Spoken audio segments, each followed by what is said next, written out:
just zoomed in for you all so that you can see this a little bit clearer. I need a bit more of that paint on the brush. Just there. You don't need to tap hard, you really don't.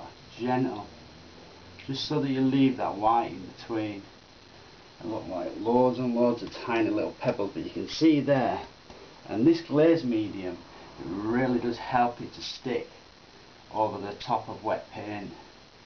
This is wet underneath, but as you can see I'm having no trouble putting on them little indications of rocks. Just gentle. Good thing about doing it like this is these rocks on the beach, they are pretty sporadic. They're not very distinct, very, very subdued. It's tiny little pebbles on there. And I will come in and put a few bigger ones closer into the foreground, that's for sure. You know, a few bigger ones just closer up to us, just in this area probably.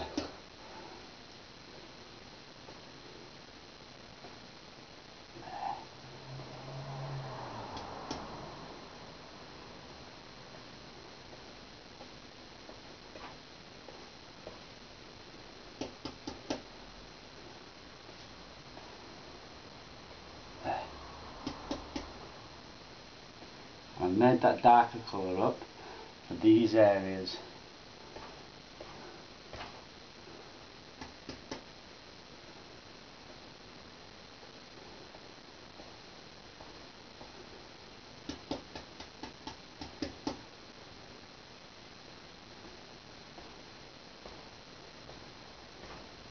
I'm being very purposeful with this. Very purposeful. You don't need a lot of pressure when you're tapping on there. You really don't need a lot.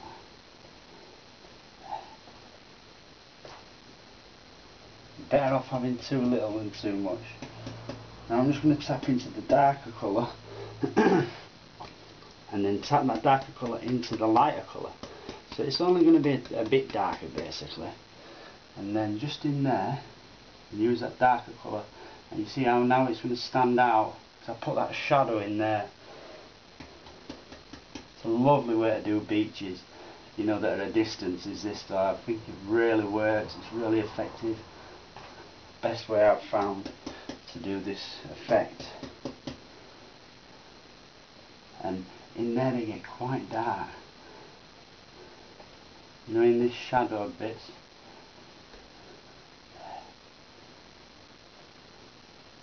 Again, you don't want big blobs of paint. These are distant, these are really far away. And you will get some bigger, some smaller. So applying gentle to the small ones, and then when you want a bit more bigger ones, we'll just apply a bit more pressure. Tap a bit harder. It's a balancing act. The amount of paint you've got on your brush is so important. As you can see, my brush is nowhere near overloaded at this stage. Nowhere near overloaded. I want a few of them to just come out into the water as well. Slightly. There and here and here and there. That's it.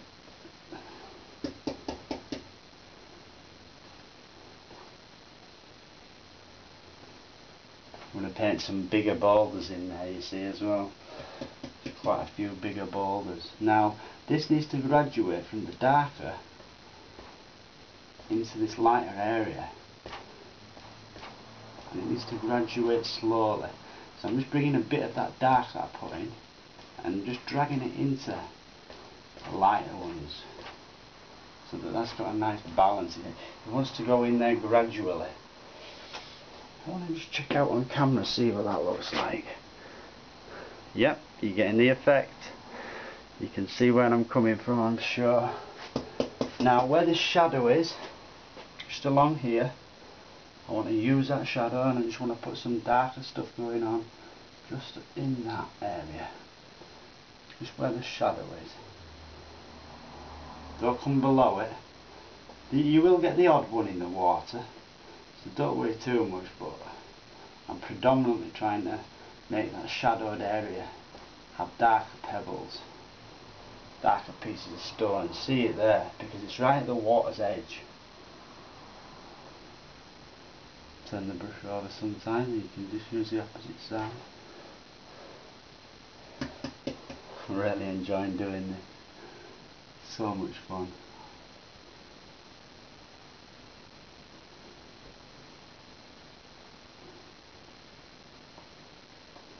I want it to just come out of the water a tiny bit just there.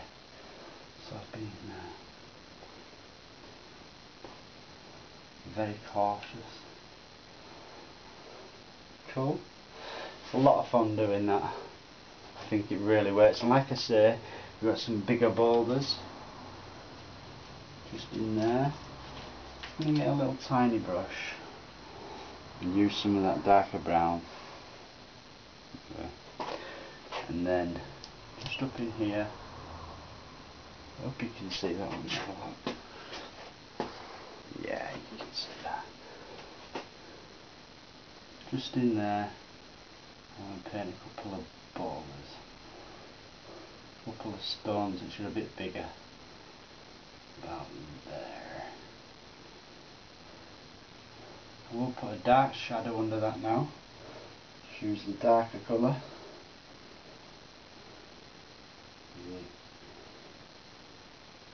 Just put a little shadow underneath, just at the base.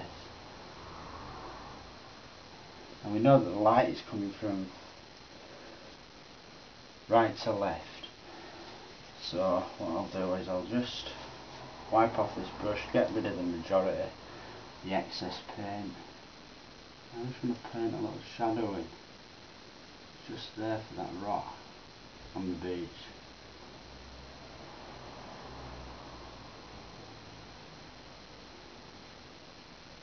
That's one. And then a bit more. Got a little tiny one just in front of it there. Don't want to be really distinct, just stand out enough. Another big one just in there.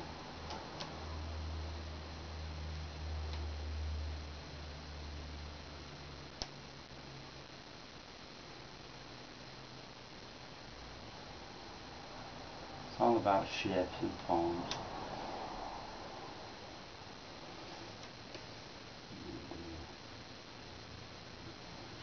Down there.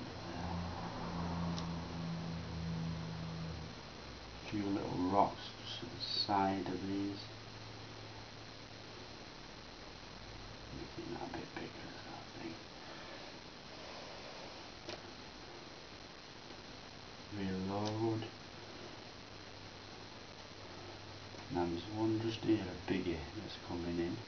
At the moment I'm only concentrating on getting a bit of dark in there, and as it mixes with the colour that's behind or underneath, it will actually allow me like that, just to put a little highlight here and there.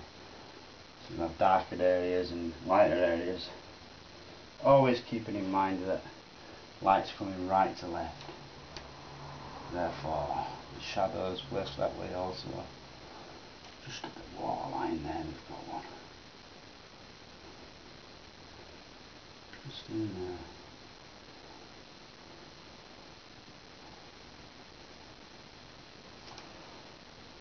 Excellent. Now just one back in the distance, a smaller one.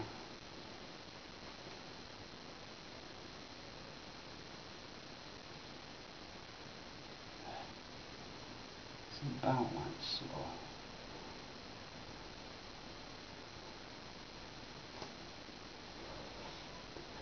Got a load of, it's going to be in the water as well, you see. Shadow behind that. And then you can start working here and there and just putting a few more details in to the closer areas. You know, like just some rocks that are a little bit bigger and a bit darker here and there.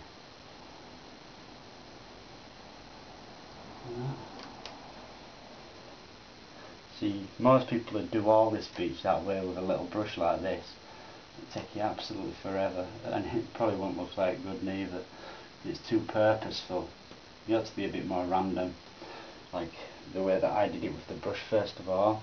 What that does, it just makes it so you've got loads of tiny little pebbles, and then it allows you to bring a few bigger ones just in the foreground like I am now, and then as you go back they get smaller and smaller, and that will actually help it look like more 3D, give you more depth perception.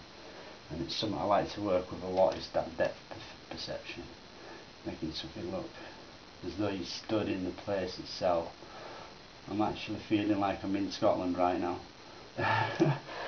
There's another beach that we went to and we got a load of these pebbles, and I'm going to use these pebbles for doing like paperweights and stuff like that. I want to make some paperweights.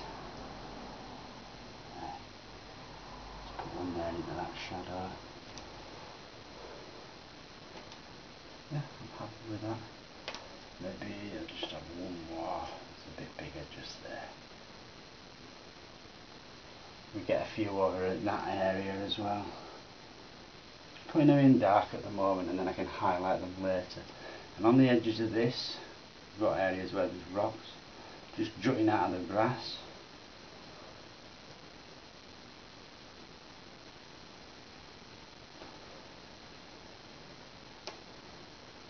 Darker at the base.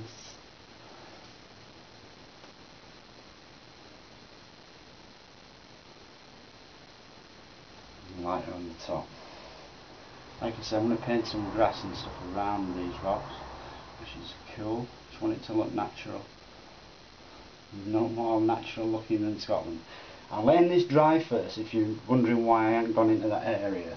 I'm letting it dry so that I can rest my hand and do the waterfall, because it's an integral part of this painting. It really is. That waterfall's been popularised in many cult movies like the Harry Potter film. It was in Quidditch. It was in the Tri-Wizard games.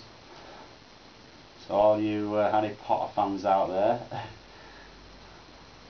I actually went over the bridge as well, the one which the train goes over. That was really nice.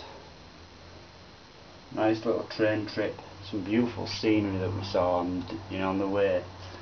They were really, really nice. There's a couple of rocks ledging out there. Just blocking behind it. Again, I'm just indicating where I want them to be at the moment, and then I'll put grass underneath them, a few little highlights here and there on the top of them. They're quite small in this back area, these rocks. I'm going to put some grass behind there, so I don't want to get too carried away.